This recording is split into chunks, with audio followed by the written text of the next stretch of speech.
Welcome to the Dork Forest. Jackie and her pals will never bore us. Shameless confessions about our obsession will make us laugh and smile. So let's explore the Dork Forest and dork out for a while. Hello and welcome to the Dork Forest. I'm Jackie Kashian. The websites, JackieKashian.com, DorkForest.com, TheDorkForest.com, FamilyPetAncestry.com. They go to most of the same things all over the place. Feel free to review the show on iTunes if you haven't done so already.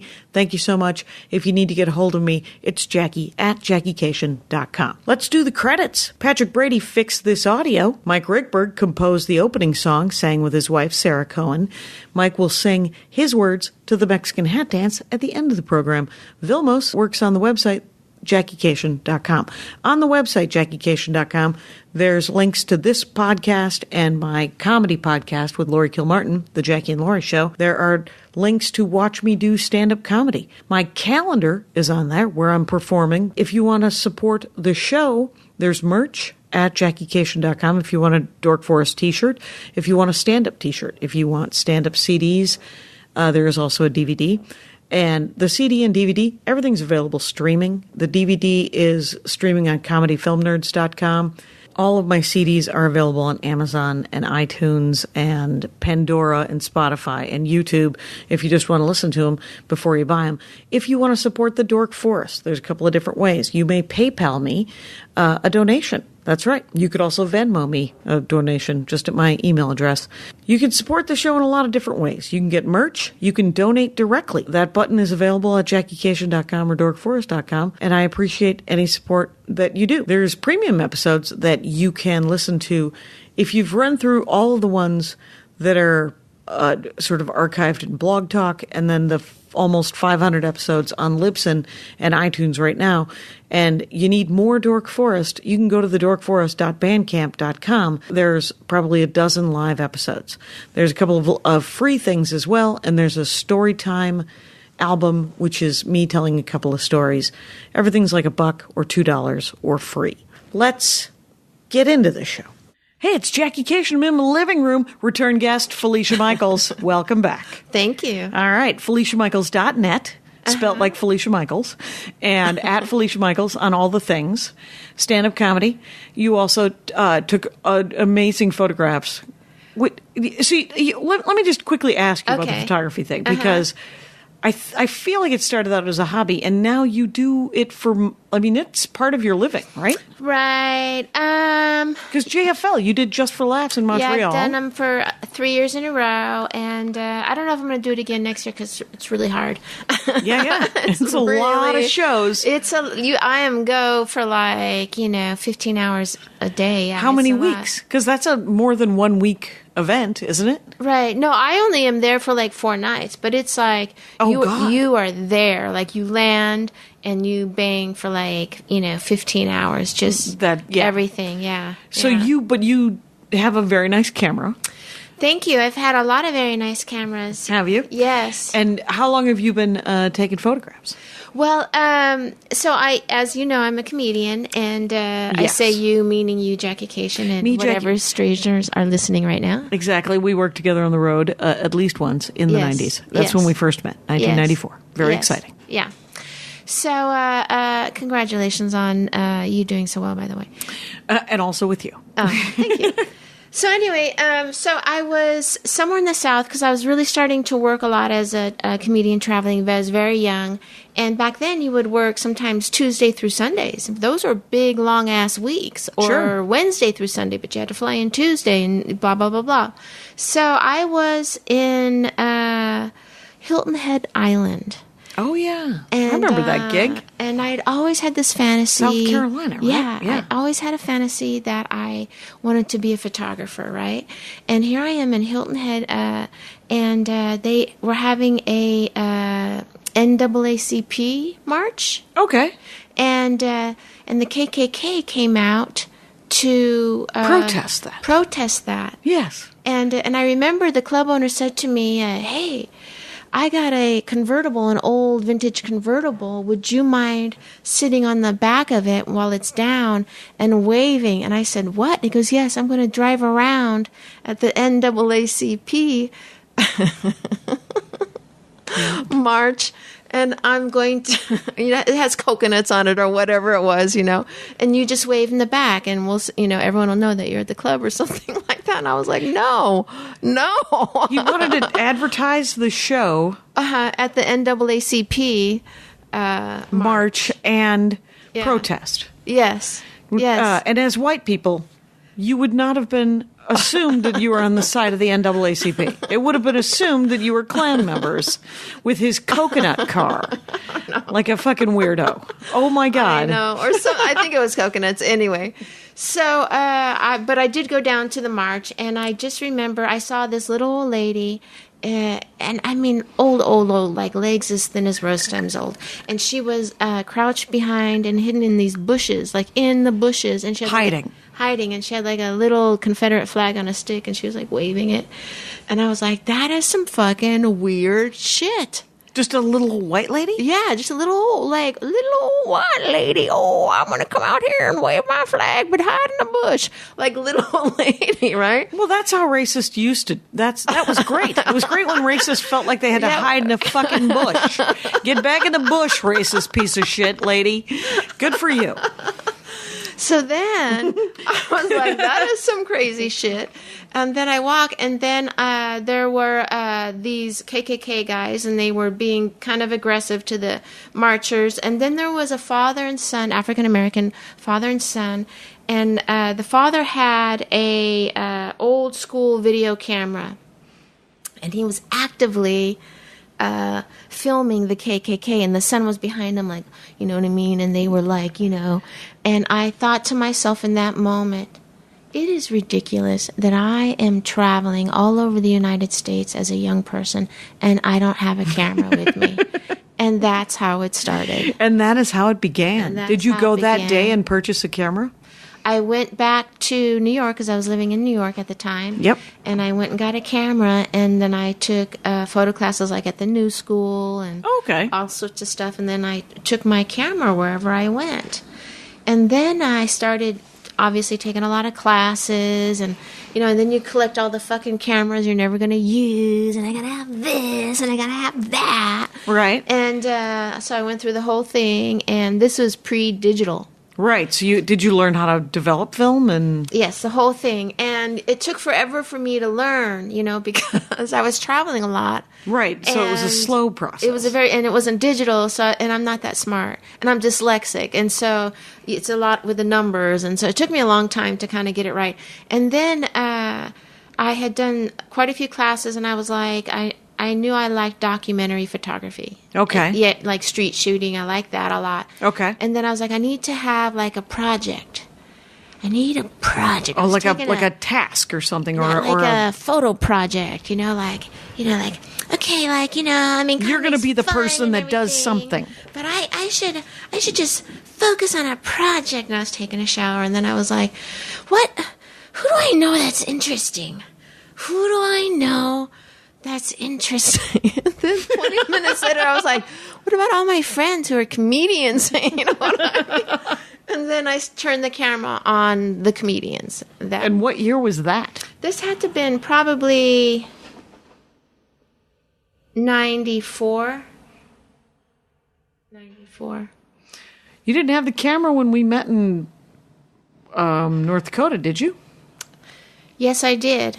Yes. All right. Yeah. Because we went out to the base, right? But you didn't take any pictures. I didn't take any pictures. But we were on the stealth. Yes. I don't think we were allowed to take pictures of the stealth plane. Yeah. That we got to sit in. That was such a crazy experience, right? I remember it to this very day. Yeah. I had that headshot that was a boob shot, and I would sign on the boobs, "Wish you were here." I was a classy lady. Yeah. I'm not going to lie to you. You know what? That might have been right before that gig in Hilton Head. I bet that was right before. It might have been. Because both were right when I started headlining. Okay. Yeah. So there you go. Yeah. And So then you started taking pictures of comics in New York? In New York, and it was right when the alternative scene kind of exploded in New York. So, and then I was married at the time, and my ex-husband had a room, and that's kind of where it started happening. So I started photographing there. Okay. And that was right around. Did you get any good, like Henny Youngman? Did you? This is the 12th century, right? Let's go back in time. Who was it? Was it Dick Van Dyke? Who was doing stand-up? In 1994. So at the time, it would have been, in fact, I photographed Maria. There you go, Maria Bamford. She was one of my first photographs in that, what was the name? Luna Lounge or something. Oh, the Luna Lounge. I did the Luna Lounge. Yeah. What a weird little room that was. It was like right by that deli, right? Yeah, well, it was in an area that has been gentrified at least 3 times since then. Yeah. But it had a curtain. Yeah, it was a weird little place. So the talent at that time, it was like Mark Maron, Louis C.K., Janine Garofalo, like tons of writers, Todd Barry, David Tell. So Maria, just everybody. So I started photographing Sarah there. Vowell used to go up there. Do you ever see her? Sarah Vowell? I bet if I saw her face, I might not have. She looks like Wednesday Addams from the Addams Family, and she writes funny historical nonfiction. Oh, nice. Yeah, she's sort of she used to be on the Daily Show a bunch, but she used to do more of a stand-up-y spoken word kind of thing. And that's where I met her, and I remember going, "Who the hell are you? Yeah. You're fucking hilarious." So, right. Yeah. Yeah. So I started doing that, and it was kind of a slow process because it was also black and white film, like 3200 film, and then by the time you processed it, and then you have to be very organized, and I wasn't necessarily. So it was kind of a slow practice to get it right. Right. Yeah. Right. It took a long and that's time. the whole thing about learning, in my opinion. Yeah. When you go in, when you don't know how to do something, you don't know how to do it. Right. So it takes a while to learn how to do it. Yeah. But you go in wanting to learn something, and then it could take 10, 20 years to get anything close to decent at it. So, Right. So how long? So I did that for quite a while, and then when I quit comedy, I really got into photography because I had kids, and I was just like, I just couldn't do the road anymore in that way. And Were you here by then in Los Angeles? Or were you still in New York? No, we had just moved to Los Angeles. There you go. Yeah, and I did one TV show, and then when my youngest was 2 months old, it was just too hard. And the thing is too, when you're a comedian and you don't have kids, you can live in a rough world, you know what I mean, and see the ugly and everything. But then once you're taking care of this being, you want everything to be okay. You certainly did, for sure. Yes, you want everything just to work out. Laurie Kilmartin could give a shit. Yeah, She's like, I don't care. That's fine. No. How old is he? 2 months? I got to go do sets. I'll be right back. Don't worry about it. I couldn't do that. That wasn't you. And You were like, I wanted to be perfect for these babies. Right. And Yeah. I was just so over comedy because I had given it a big long run, and I was just like, fuck comedy. And it always surprised me that I came back to comedy. But anyway, so during this period, I took 9 years off from comedy. Okay. And that's when I really started pursuing photography. Like I shot probably like 300 weddings. I worked and interned for a bunch of places, and then so just mostly all sorts people of stuff. though. You like to photograph people more than like landscapey stuff? Yeah, I'll do landscape stuff, but I'm definitely more of a people person, and so that's why the comedy still with shooting photography. I mean, comedians was such a great thing at that time. Yeah. And portraits are I find that. I mean, I like pictures of scenery and stuff. It's all very lovely. But like when I look back on like all of my vacation photos, I'm like, yeah, that's what that looked like. Where is everybody? Right.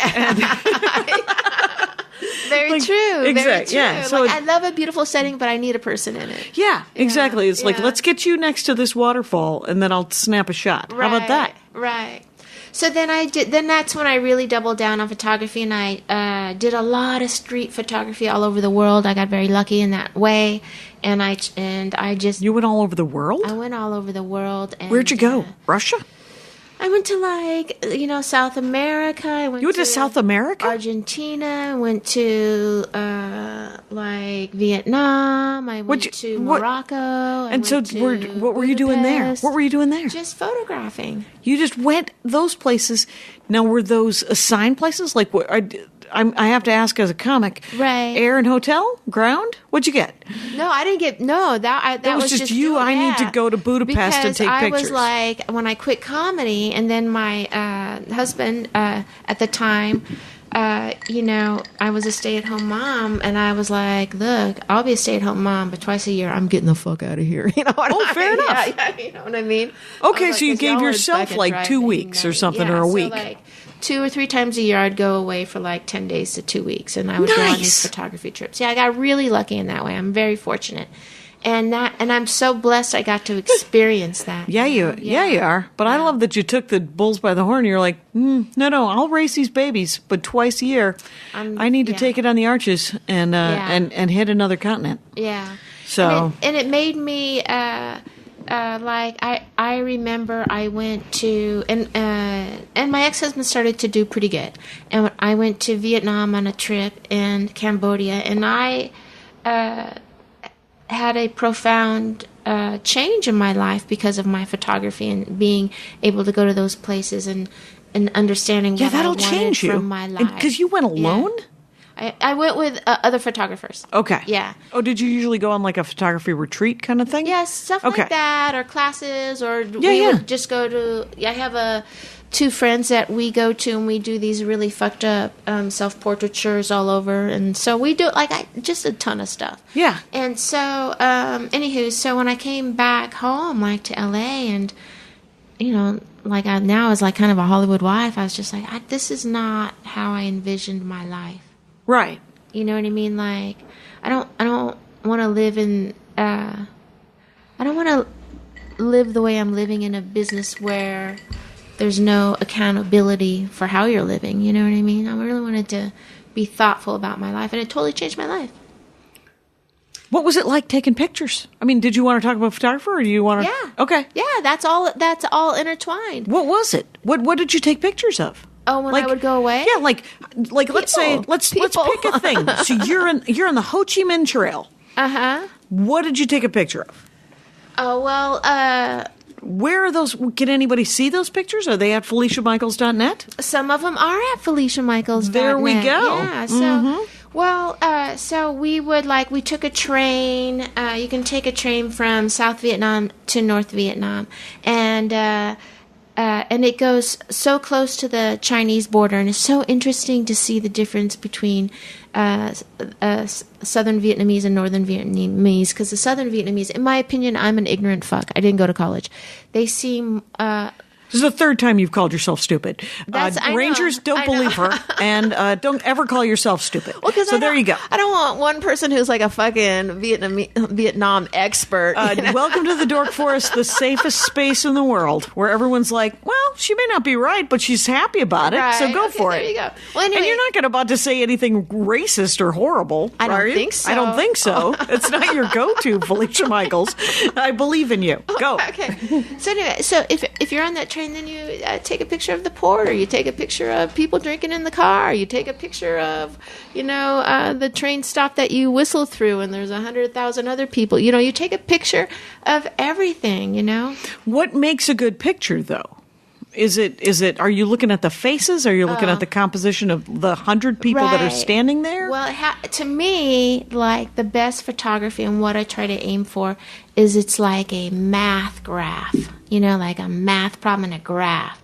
And when you see something visual, to me, it's like you see understand what I'm saying? Like the quadrants or something? Or yeah, like, I don't know. Like... So you break it up into a frame in your face, in your head? Like, the line paper. Okay. The lined paper with the squares that you in college, or craft paper, right? So if you turn that on its side and you're looking at it, and you know what I mean, have to equal it out and space it correctly, and it just becomes like a graph to me. And when I see other people do it, it's like exciting. What's a good picture? What is there anyone you like? Who do you like? Who other people who do pictures? I like a lot of different people. I hope I get the names right, but one of my favorite is Sebastian Delgado. Okay. I hope I have that right. And he's awesome. There's so many people. What does he take pictures of? He takes pictures like of, I think he did these, I think it's Salgado. He did these miners that were gem miners in South America. Okay. And he is so like that. Just as I said that, I envisioned graph paper in my mind, because like he has this one picture where it is so you're looking into the gem pit, right? Okay. And there's little trails crisscrossing across the whole frame. Because it's a deep hole. Because it's something. a deep hole, but it's where people are walking down into the hole, walking in and out, and it's just filth, right? Okay. And the way the people are lined up going back and forth with those trails, Yep. it's in this pattern, and it's like in such a natural, beautiful, weird pattern, and with the people, and it's like a beautiful math problem. You know what I mean? Like, and when you're looking at it, you just feel the humanity in the moment, like everyone's hard work and the eons of, that were how many feet went across all those trails and how long it took to make those little trails and all, and who, it makes you think about what's the biggest gem you're going to find, or who is really not feeling good because it looks like hideous work. It's like all those emotions plus a math problem.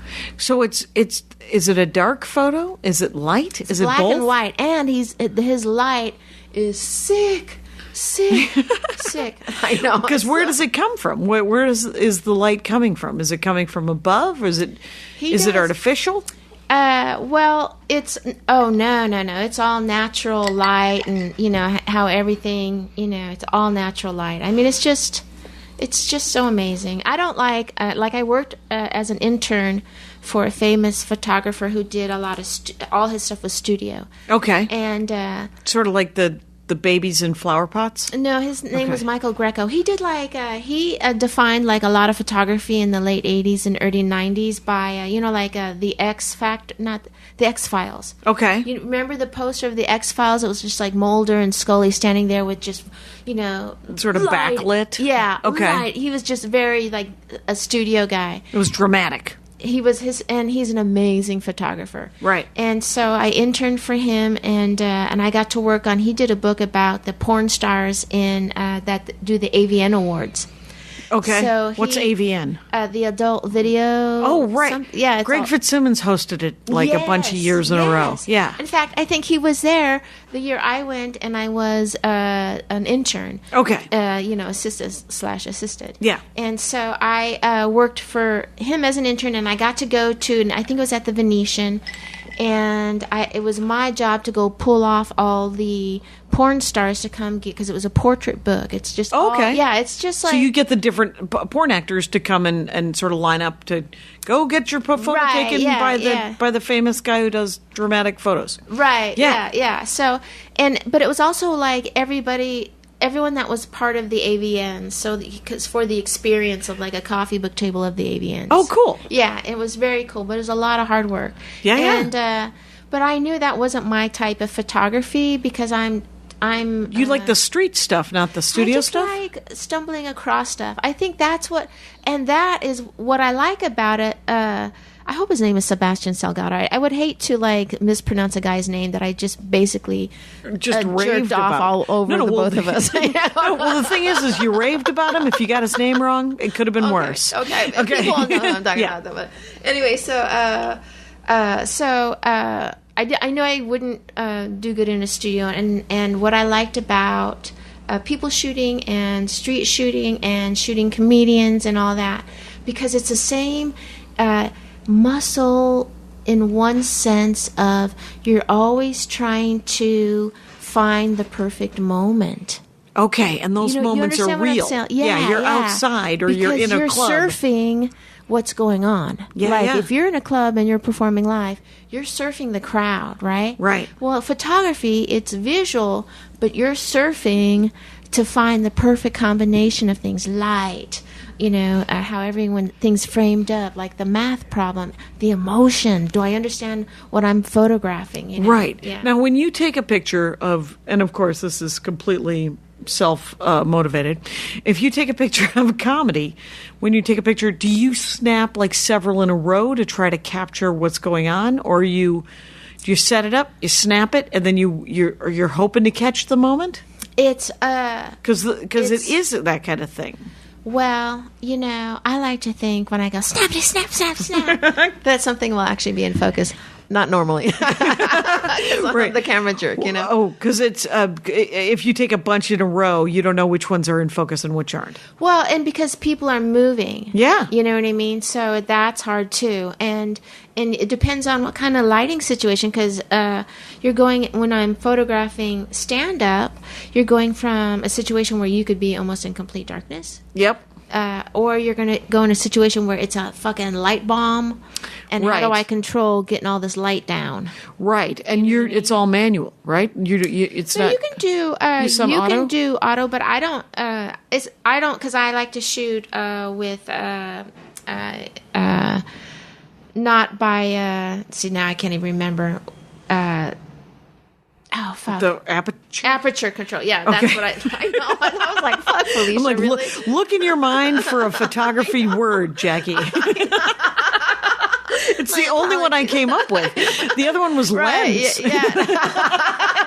Dude, aperture, that's a good one. That's a pretty good word. I came out of nowhere. Yeah, because I have lenses that are very low light, like a 1.2 or a 1.4, which is a very low light lens, Oh, so they aid in the capturing of... Yeah, you have certain lenses for certain things. Like sometimes I'll have my big lens, which is like a 70 to a 200. Yeah. And then I photograph. That's when you're photographing a stage or something like that. Oh, okay. Or, Here's what I like. I like when someone is either at the same level, taking a picture of me on stage, or above me. Yes. Taking it from underneath. Yes. Too many chins. A lot of chins are happening. Yeah. It's I had some guy used to take pictures. I forget who it was. It might have been Dan Dion, who told me that he could never get I was always talking, and so there was never a good picture of me. Really? Comics are, by the way, some of the most fucking annoying people to photograph ever on the planet. With the Earth. constant chatter. Jesus It's Christ. like there's no wait for the laugh. How about that? Why don't you chill? And it's very hard. If I notice someone like a real photographer in the audience, there's a woman who does the improv a lot now. I'm like, I look at her, and if I see her, I'm like, okay, well, try to wait for more laughs so she can get a decent picture of you. Right, yeah, and, that's true. What I would like is a picture of myself on the wall at the improv. I mean, they mostly only have men. Yes. But they might one day have me. You never know. You don't know. You never know, yeah. They might like a picture of me one day. Well, I would tell you that there are certain people that are hard to photograph. Jeremiah Watkins. You know why? Because he's always moving around. I don't know who that is. He's a Comedy Store guy. And okay. Really funny guy. And then people, what they wear, like, I was doing the Just for Laughs, and how he wore a Beatles white T-shirt. Yeah. The White Album, I mean, but it was a black T-shirt with, like, the White Album. Yeah. But that is just now, you know what I mean? It's too contrasty. Yeah, it's just like, And do you always shoot in black and white? No. Now I shoot digital, and I have for a long time. And, okay. And in color? That you can then make black and white. Yeah, sometimes I'll do in black and white, but it's very rare. But so that. But now it's become this ungodly, unwieldy project, and to try to shoot? No, to put together. It's like become like overwhelming. Oh, because of how many pictures there are? I've been photographing since '94. Right. Comedians. Right. Yeah, so now that's a lot of pictures. That's a lot of pictures. And when did you go digital? I went digital about 10 years ago, I guess. Okay, so 2008. Well, I got a digital camera, but it wasn't very good, so I was still shooting film. Right. And then once the cameras got better, then I haven't shot film in a long time. Fair enough. Yeah. But so about 10 years. Yeah. Sounds about right. I think I got my first digital camera in like 2004 or something like that. And the pixels weren't that great, and but it was still neat because you could take 1,000 pictures. Oh, yeah. And I got really lucky because after I worked for that guy, Michael Greco, as an intern, then I got another internship at a digital capture firm. and then I worked there. And that was the... what is that?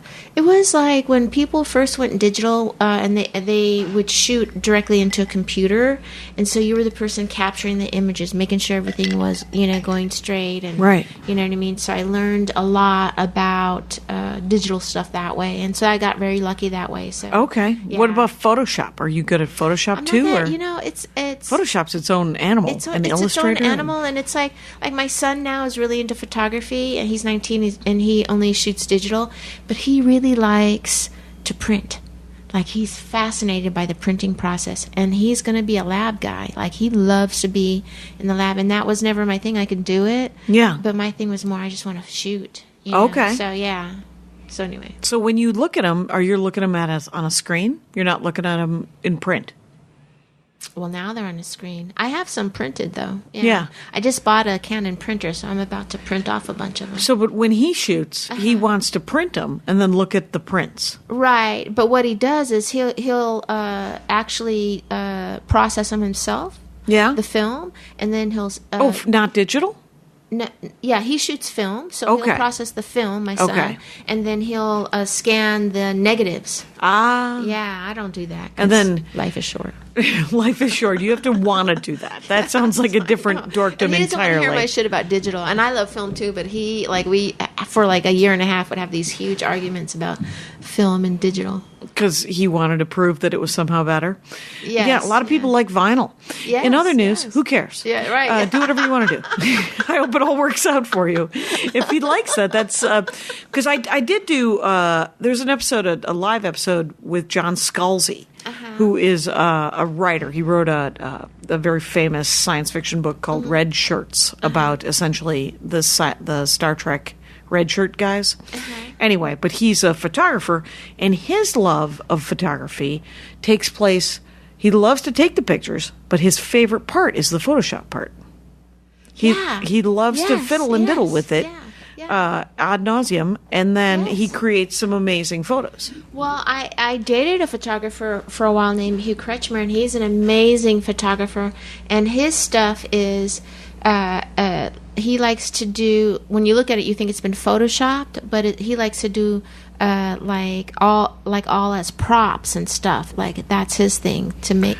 Oh, he creates a Photoshop kind of environment in real life. So it's in camera. You know what I mean? Okay. He's not doing it Photoshop, but he's also amazing. But people that really love certain things about photography, it's always so inspiring. And or like, how about knowing how other people that do comedy photographs, like Troy Conrad, or Dan Dion, and there's a lady out of New York. But what's so amazing about photographing is 4 or 5 different people. There's probably like 10 people all across the country that's specifically doing comedians. I would guess, maybe that you know of. Offhand. I could say I know like 4, but there's got to be maybe 10. There's got to be more. Yeah. But what's amazing about it is how everyone's pictures look so different. It's true. Carmen Morales, so fascinating. She did the picture that is on my main page. Oh yeah. Yeah, of my website, and there were pictures. I think it was in Orlando, some comedy festival I did, and she just was taking pictures. She's like, if you use it, just put my name and a link to my website, and so I did, because she got a really good picture of me. Yeah, and it was nice. Yeah, nice. But they don't look like some of and it's from underneath too. I don't know how she did it. Oh. I think it's a side. I think it might be a profile kind of situation. I'm uncertain. I can't even remember. Now I gotta go look. Yeah, me too. I'm like, how did she do it? And but yeah, I mean, because I suppose everybody's style is different, and they're even if they're using the same camera. Right. Oh yeah. It's just be the eyeball. Is it the eyeball? Well, here's the thing. It's like when I was interning for Michael Greco, and he did a series of people on Venice Beach. He's an amazing photographer. And I remember standing right next to him with 3 or 4 other people, all helping out or whatever. And like literally looking right at what he was looking, Right. not more than 2 feet away. And when I saw the pictures like a couple of days later, not understanding how he got that picture. Yeah. You know what I mean? Like, I didn't see what he saw at all. You Right. know? It's fascinating. I wonder what, because Susan Melgen, who is Andy Kindler's wife. Oh, okay. Yeah. For years, she did headshots. She did a headshot of mine in, I think, 2000 or 2001. It remains, I think, the best looking picture of me in nice. headshot form. Oh, nice. She caught something that I don't know how she did it. And one of the things she did, here's the only thing I remember from the shoot. She was like, just start telling me stories. Start talking to me. Don't I don't want you to just smile or sit there or do it. Tell me about any what material were you working on? And so I got to work on for like an hour and a half. I got to work on material at her, and she caught me at really interesting facial expressions that I was like, oh, do I look like that? I feel good about that. Yeah. And so, good. But I don't know how do you artificially create a situation in a studio, setting? Right. Because those guys just are masters a different of seeing skill light. set. Huh? It is a completely different skill set, and I can do it like on a very base level, but I don't enjoy it so much. But Which is why certainly admire people that can do it. Right, and capturing that thing in the moment, that's something that when you do it right, has got to be the most glorifying. And especially the guys that did it back in the day on film. Yeah. That did all the crazy studio stuff like that. To me, especially having been Michael Greco's intern where we had to haul gear and do all that. Right. How heavy everything was. Yeah, and I remember one time he was photographing like Kathy Griffin for the D-list or something. She had the show. Yeah. And he was doing the promos for that. And I was standing next to a pack because I was making sure one of the packs that had been being cranky was firing the light. Okay. And I had met Kathy at that time, maybe a few times, but she wasn't in my circle necessarily. Yeah. And so I was just standing there minding my own business, and she's in the middle of getting photographed, and then she's like, Felicia Michaels, what are you doing? I was like, learning how to do things. I'm doing the other thing I like a lot. And people were like, how does she know you? And it's like, well, I was a comedian. Yeah, I did stand up for 1,000 years, and then I stopped. My ad. I'm about to do an ad. It's another ad for the FabFitFun box. Sign up today for the FabFitFun and get your fall box. The fall box is in limited supply, and they always sell out. Use my code DORK to get $10 off your first box. Go to fabfitfun.com, sign up, and start getting the box for a life well lived. Use promo code DORK to get $10 off your first box. That's over $200 for only $39.99. The fall box includes, by the way, a Glam Glow bubble sheet mask, a set of 2 simply whimsical tea towels, some shower gel. Like, there's usually a facial exfoliant, cleanser. You'll either get a teapot or a French press coffee brewer. Then sometimes you get an umbrella. There's always a makeup thing. Sometimes it's eye stuff. Sometimes it's lipstick. Sometimes it's bath oils. Anyway, it's a fun, exciting thing to get 4 times a year. You get a box that's fabulous, that helps your fitness, and it's fun. FabFitFun.com. Use DORK. Get $10 off your first box. So $200 worth of stuff for $39.99. Do it. Let's get back into the show. So, by the way, I am talking to Felicia Michaels, Rangers. You should know about it. And so we're talking to Felicia Michaels. It's at Felicia Michaels and FeliciaMichaels.net. Liars Club is your podcast. Yes, I just started a new podcast. I had a podcast about 4 years ago with Joey Diaz, and that did pretty well. And he has moved on to wonderful things. And so have you. I have in my own way, that's for sure. And is Liars Club one-on-one? No, what we do is I do it with my podcast partner, Jessica Wellington. Excellent. And she is the first female door guy at the Comedy Store. Excellent. Yes, she's fantastic. And so she asked me to do it, and I was like, fuck yeah, I'm going to do it. And so we came up with an idea, and it's not like a new idea, but it's called Liars Club, and we asked 2 comedians to come on, and they come on and they tell 2 stories each, one a lie and one the truth, and then we have to figure out which story is the lie. Oh, fair enough. Yeah. And do you have them on separately, or do the four of you sit around? All four of you. Yeah. Nice. Yeah. And then you have a comedy documentary that you shot? Yes, I did a comedy documentary called Pervs, and it's, do you know Susanna Lee? Did you ever meet Susanna Lee? Diva... Lucky Deluxe? Lucky Deluxe? Yes. Burlesque dancer and stand-up comic. Oh, Yes. So she had been doing stand-up, and she did burlesque, but unbeknownst to some people, quite a bit of people actually, she had been working at a peep show to make ends meet, and it was the last working vintage peep show in the Los Angeles area, and it was called... Vintage Peep? Vintage Peep. I want it to be called Vintage Peep. Yes. So it was... it was not? No, it was called the Venus Fair or something. Okay. It's still there. It is actually one of the creepiest, coolest places you could ever fucking set your eyes on. When you're the carpet is like Vegas carpet, but it's like naked chicks on a swing. Oh, weird! It's so swirly, but if you look closely like 70s, at it, it's nakedy ladies on crunchy. swings. Excellent. It's the whole place smells like a cigarette. It's an ashtray from 1912. Yankee Candle Company and sperm. You know what I mean? It's just Lucky Deluxe. She asked me one time if I would sit on the other side of a window of That's what it was. I asked you too. Well, yeah, and I said no. Yeah, if I remember correctly. No. And I was like, that seems uncomfortable. It didn't hurt my feelings because and it didn't hurt her. She was like, if you don't want to do it, if it sounds like it's not for you, please don't. And I was like, I don't, and I can't, so I didn't. And Laurie did it. And Kilmartin did it? Kilmartin did it. All right. And she Rontowski do it? I didn't know Rontowski as much when I first started shooting it. But Laurie did it, and she was just a bucket of giggles. Like, that was what was fascinating about it.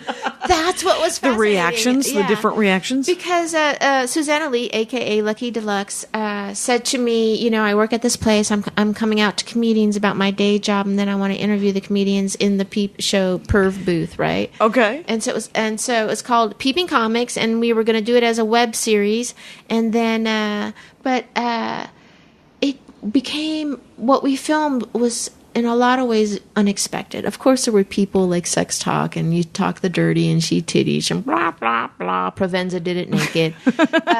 He did it naked. He did it naked, but some of the conversation. Louis C.K. wasn't there, was he? No, he was not. Rod in hand. No. Anyway, good for him. God, I wish he would have. That would have been perfect. He would have loved that, and possibly not. Maybe because everybody would have known that it was consensual. Anyway, right. So, but what kind of changed the project is Rick Shapiro came and did it, and I know that name. Yeah, Rick or Shapiro, I know 1,000 guys named Rick Shapiro. He has a twin brother named Rob Shapiro. Who are they? And they're like these, like comics. They're comics, and Rick has been on a lot of stuff as an actor, and he's just like one of these wild New York street comics that was like hung out with the Ramones, blah blah, a kind of personality, and they did a lot of crazy shit. But Nick DiPaolo or Geraldo? More DiPaolo-like or more Geraldo-like? Street. So I don't even know what that means. I'm going to tell you what it means. So, but he had kind of a, he's kind of known to be a little bit volatile, or and she was really afraid to do it, and I was like, no, I think we should try to do it because this is for street comics. If it isn't this project for comics that came from the street, I don't know. Like Joey Diaz was in it, Felipe Esparza was in it. You know what I mean? Like, I don't know what project would be. He should be on this project. And finally, she's like, okay, because you don't want to be that asshole either. And when he came and did the conversation, it got kind of emotional with him sharing that he had worked in the sex business as a very young man. And it became, and he just shared, I don't want to give it away, but he just shared this story. And it wasn't that funny, but it was so profound. And it was so and we shouldn't beautiful. laugh at it. Yeah. And the way but it was real. Yeah, and the way that it affected her, I just really loved that moment. And when we were cutting together the web series, it just wasn't usable in that, like, hee hee ha ha, titties and ass, you know what I mean? Blah. Oh, it was supposed to be 5-minute episodes of something weird. Yeah. You know, and it was too good. And I just it was said too to good her, to stick in like a tiny episodic I thing. I just said, I think we should try to put this together as a documentary. And because I just feel like I think this would be helpful to some people, you know, because she was going through a lot with herself too at the same time. So just did you end up shooting extra stuff? We went and we shot with just her. We shot over a 2-year period, so we would shoot and have 5 comics a day for 2 or 3 days, and then we'd have to, because it was also working with the establishment, and it's a peep show establishment. I mean, it was hard. You know what I mean? Like you had to walk. I do know what you mean. Well, you had to walk a fine line with their egos and their business, and yeah. My father once said to me, "So I was looking at this contract of the stripper. You got to write in your contract?" And I was like, "What do you think is happening, Dad?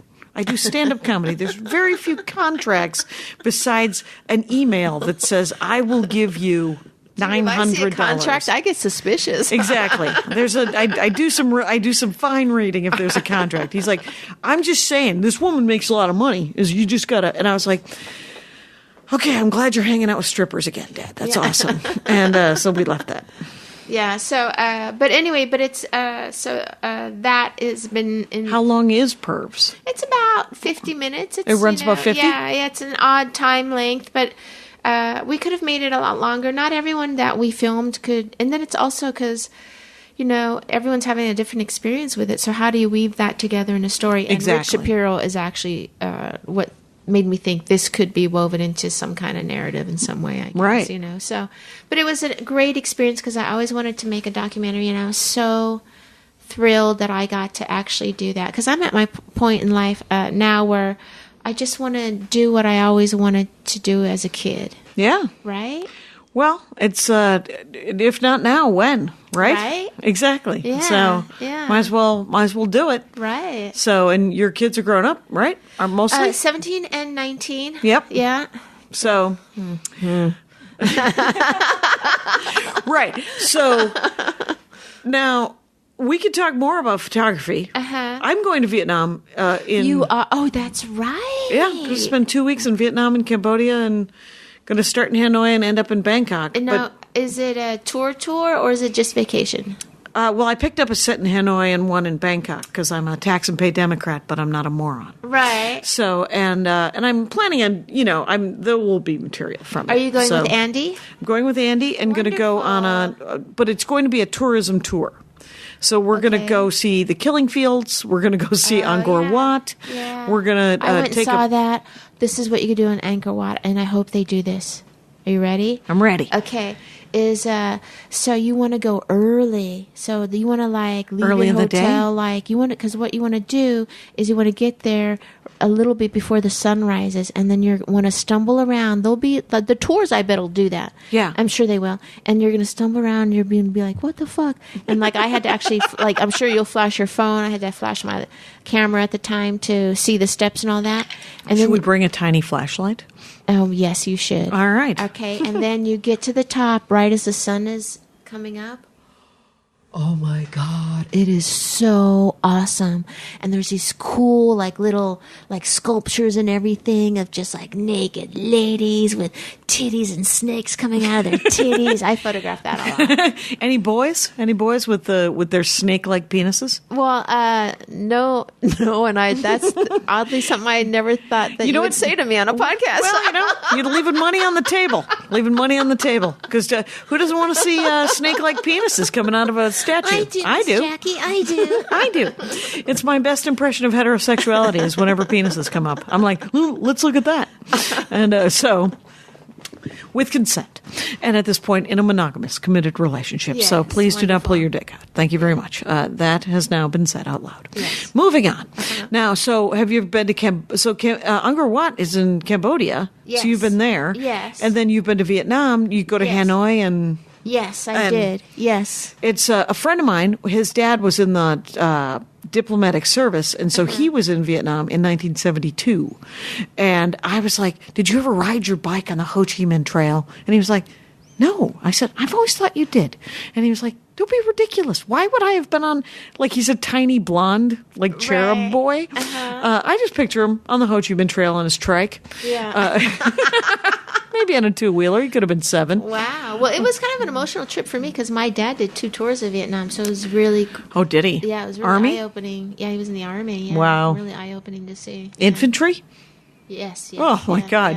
Yeah. That's you come from a simple folk, if I remember correctly, right? My father's side of the family, they're simple folk, but they're from Oklahoma, like, right? Yeah, and Okies. Like I just came from Tulsa. Kind of yeah, there you go. I was just in Tulsa this last weekend with Maria. Awesome place, by the way. By the way, it was it's being gentrified as we stood there. There was a giant mural of Woody Guthrie, and it said this, and his guitar had a sign on it that said, "This machine kills fascists." And then right below it, on a fence, there was a sign there were 2 signs. One that said, "Don't pay the panhandlers," and the other one said, "If you climb on this fence, you will be arrested for trespassing." So Woody Guthrie and curmudgeons, right, both existing, coexisting in Tulsa. Yeah. So downtown Tulsa is you. has been hipsterized. Yeah. Good work is being done with cold brew. Yes. So. Where'd you grow up in Oklahoma? No, I didn't grow up in Oklahoma. I was born in Kansas. Oh, that's right. My dad was from Oklahoma. That's right. My dad was in the service, and I was born outside Fort Riley, Kansas. All right. And then my mother was German. Oh, from Germany. From Germany. Did he meet her when he was in Germany? When he was booked in Germany? 1959 or something. I don't think like that. they were booked. I think they were stationed. Yes, anyway, they were booked in Germany. Did your dad get booked in Germany and he picked up a waitress? Germany. No. Yes. And so, and both my mother and my stepmother Germans. Oh, Germans. He liked a German, did he? The Germans. My dad likes a Catholic lady. My mother right? was my mother Irish Catholic, my stepmother Italian Catholic. Wow. Polish Italian Catholic. Yeah. Weird. Yeah. Weird. There's a theme. Both alcoholics. And my dad was like, I don't know why I keep picking alcoholics. I said, I don't think you pick them. I think you make them. And you know what he didn't need to hear? That. He didn't like it. He didn't want it.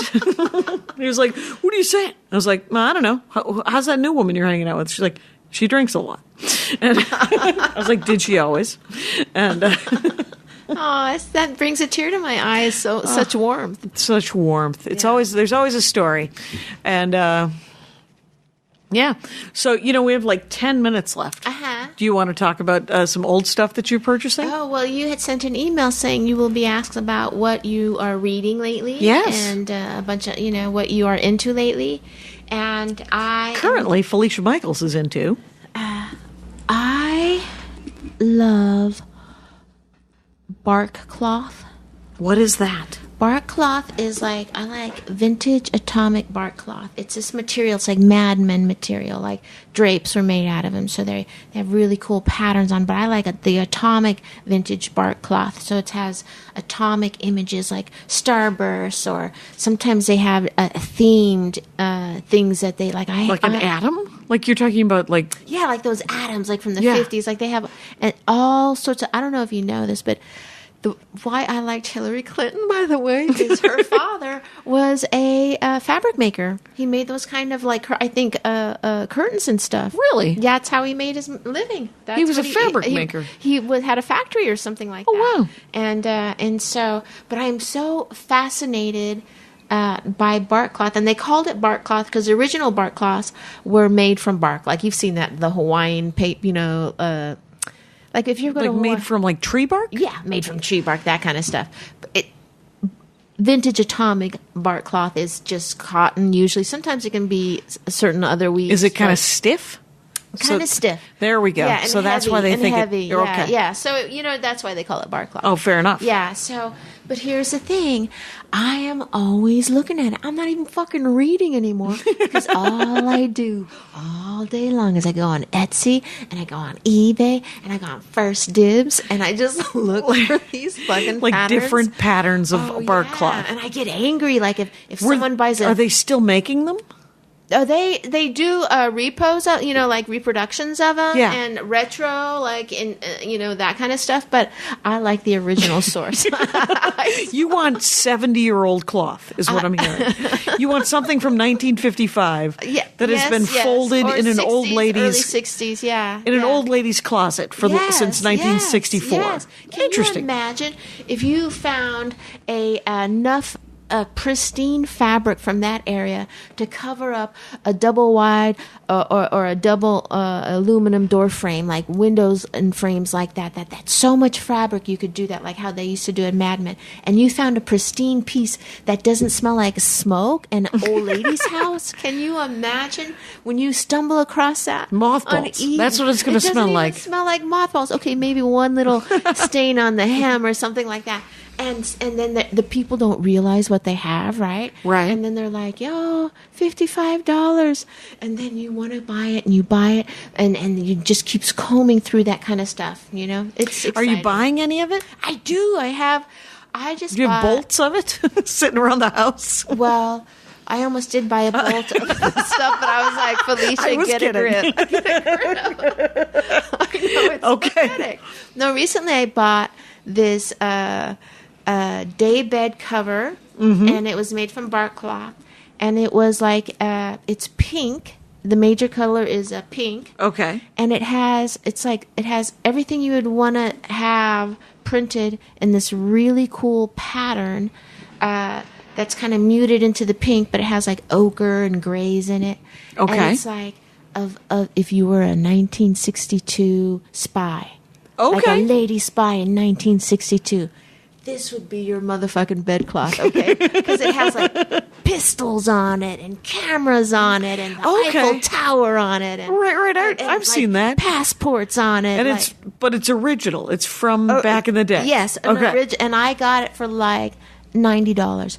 And it's now carefully packed away. Oh, wait a minute. You're not using it? Why would I fucking use it? Are you insane? I know you have a 17-year-old.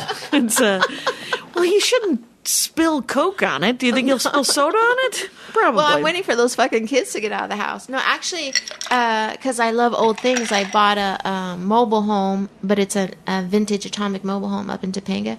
And so Are you living in it? I'm renting it to Leah Krinsky. Oh, comic. But I might move into it when the kids go. Right. You're like, and you could downsize. Right. But you know what? That's why. So I have this sick fantasy because I redid this fucking mobile home. Right. So I have this sick fantasy. And it has like a teal atomic oven, like double oven. Okay. That I'm going to put curtains all around it from one source.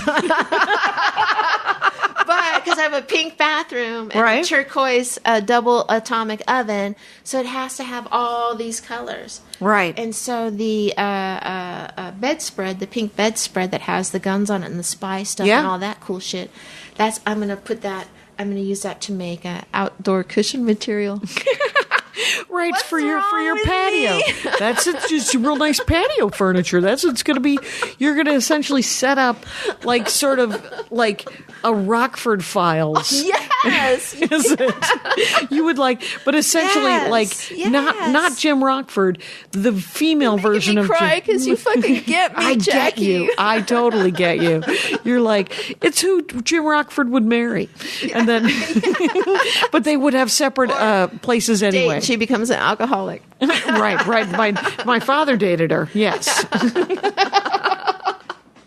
That's insane. Yeah, and then and so I make these little throws, and I put them on my kid's bed and on the couch, and then those fucking kids, though, and a dog and all that. So you got a dog too. I got a little dog too. So that's why keep all the things good nice. Pieces are still packed slowly, away, squirreled away. Right, for the day when you're alone. I can live in my trailer by myself, be surrounded. So do you do some sewing? Is that what I'm hearing? No, I don't fucking sew. Oh, okay. You take them to somebody and have them do it. I have a dry cleaner, and on the down low, I take them in, and she knows what I like and That's all it. this kind of stuff. And so I just whenever I bring in anything to be fixed at the dry cleaner, I'm just like, hey, I don't want to put this button on.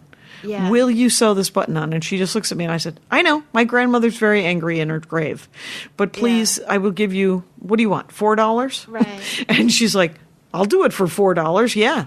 And there's people at dry cleaners here in the Los Angeles area. Yeah, where they do that. Yeah. Who will fix anything. Yeah. They're like, they're women who were raised to be able to use a sewing machine is what they were. Right. And there are many rangers of the Dork Forest who taught Love themselves. to sew. Have taught themselves how to sew. I guess a little bit, but when you're doing something like that with a vintage piece, you don't want to fuck around. You don't want to mess it up. Yeah, you don't want to mess it up. And I get mad because there's these people on the internet. I'm talking to you, Florida bungalow, who they snatch up all the great pieces and then they cut them up to make pillows, and then you can like order like the material for 2 pillows. But I'm like, why'd you fucking cut that pattern up? That could be a throw or some curtains. That could be the full curtain set that I'm looking for. And don't do it in teal. I'm saving the teal. I know. So just have comfort when you're opening for Maria and doing your fantastic podcast with Laurie and editing this podcast. I am on Etsy scouring it for some vintage atomic bark club. Well, it has to be done by someone. And you, Felicia Michaels, are doing it. This is a good place to end, by the way, because we're at 57 minutes, which is You don't fuck around, man. No, You're like a machine. It seems like a good idea. So you guys, at Felicia Michaels, are you doing stand-up much? You said you're back. Yeah. I've been. Have tonight. Like I'm at the Comedy Store, but I know you said this is going. You're doing the store more. Yeah, and so I'm just in the Los Angeles area. I will be in Tucson. I want to say. Are you doing laughs? No, I'm doing some theater there with Carol Montgomery. Oh, nice. Yeah, that'll be fun. And then I'm doing that Writers Guild thing I told you about, which is a great thing. And then so follow you on Twitter or look. Is your schedule on net or? Yes, my schedule is on .net, and follow me on my podcast. That would be awesome. The Liars Club. Go take and then, a listen. If you get a chance, it's just been accepted to a new comedy festival. Where is the comedy festival? No, my Pervs. Pervs, the documentary, got accepted into a festival out of Santa Monica. Oh, now I can't remember the name. Oh, but it's here in California. Here in about a month in here. Oh, what a putz! And then one day it'll be what a piece of shit I am. Sorry, stop. Oh my God, stop talking. And you guys, it'll be available on Amazon. You can watch. Yes, it will be available on Amazon. And you could watch. Maybe Laurie Kilmartin will do something on our Patreon. Dude, she giggled so much through the whole thing. It was hilarious. That was what was interesting about it. Thank you for doing the Dork Forest, Felicia Michaels. And Rangers, you know the rules out there. Take care of each other. My hat, my hat, my hat. They're dancing around my hat. My hat, my hat, my hat. Well, what do you think of that? If it looks like a Mexican hat dance and it sounds like a Mexican hat dance, it's most likely a Mexican hat dance. So take off your hat and let's dance. Yay! Oh my God. Why don't we just call that as the end of the show?